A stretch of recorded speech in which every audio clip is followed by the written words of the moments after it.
How much inheritance did you get? Excuse me? That's what my husband asked me on the night of my father's funeral. I heard your dad left a fortune of $300 million. So tell me, how much did you get? While I was still grieving from the loss, he disgusted me with such a heartless question. So I lied immediately. I will receive nothing.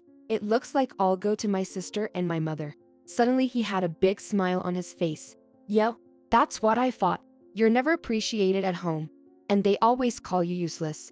I knew it. What? I'm divorcing you. I can't be with a loser like you. I already have someone I want to be married to. So just get out of my life, will you? As he demanded.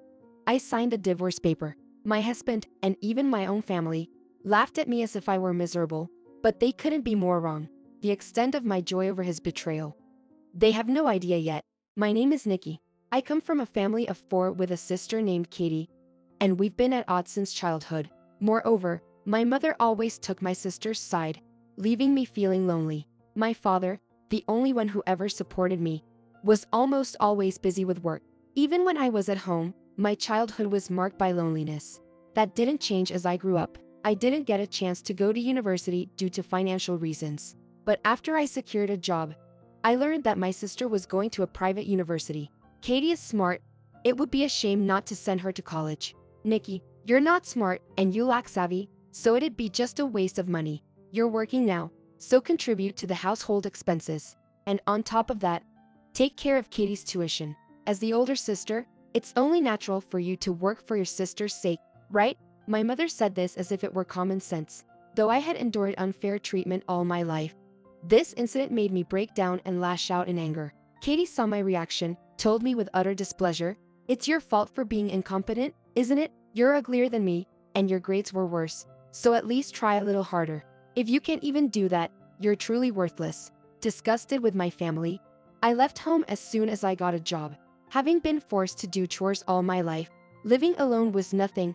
In fact, it was liberating. At first, my dad helped me out with some money, but after about 6 months, those remittances stopped. Instead, I received a letter from my mother. "It seems your father has been sending you money without our consent, but since you have never paid your sister's tuition or sent money home, you have no right to it.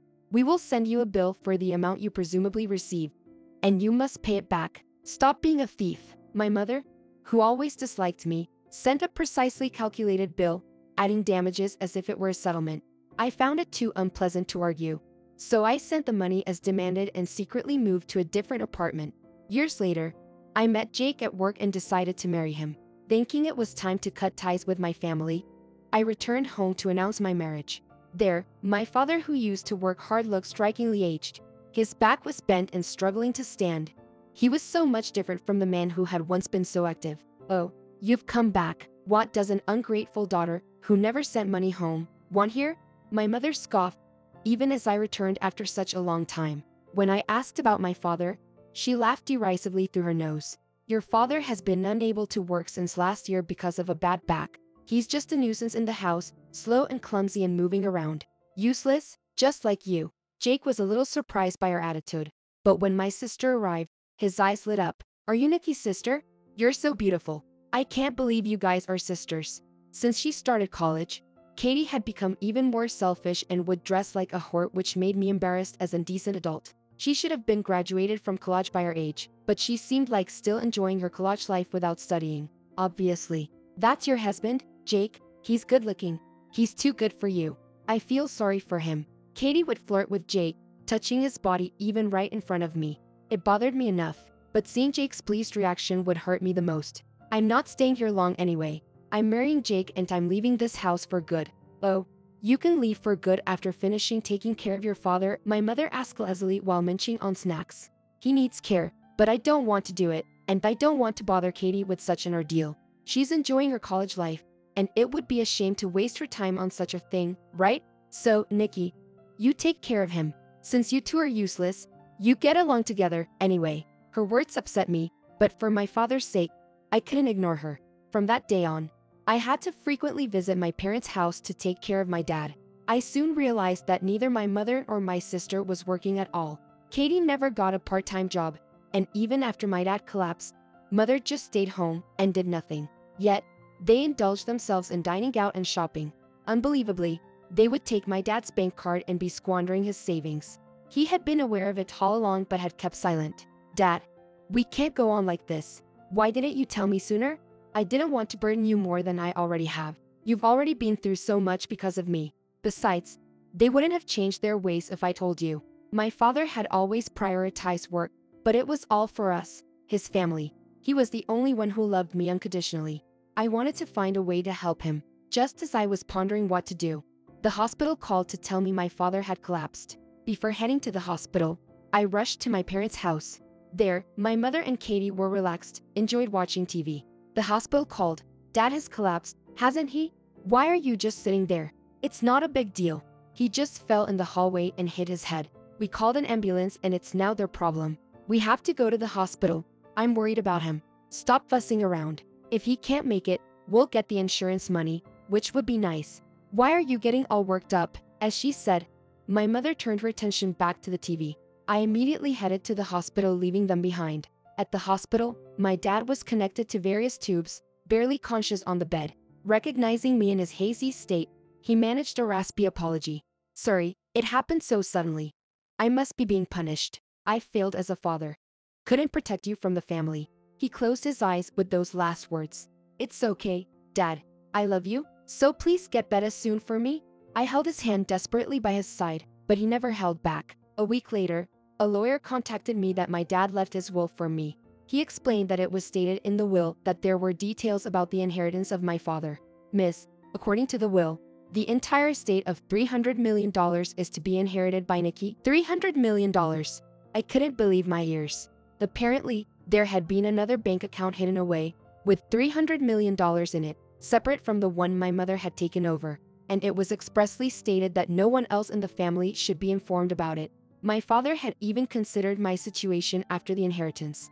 I was deeply moved again by his kindness. Then, I had to go back to my parents' house to retrieve the hidden bank book. There, at the entrance, my mother and sister stood waiting for me, arms crossed. What are you here for? Did you come home to scrounge around now that your father's dead? How despicable. Everything in this house will be inherited by me and mother. The house, the car, everything. So don't come here like a grave robber. Unable to discuss the inheritance with these two, I was at my wit's end. Just wait a second. I only came to pick up some of Dad's mementos.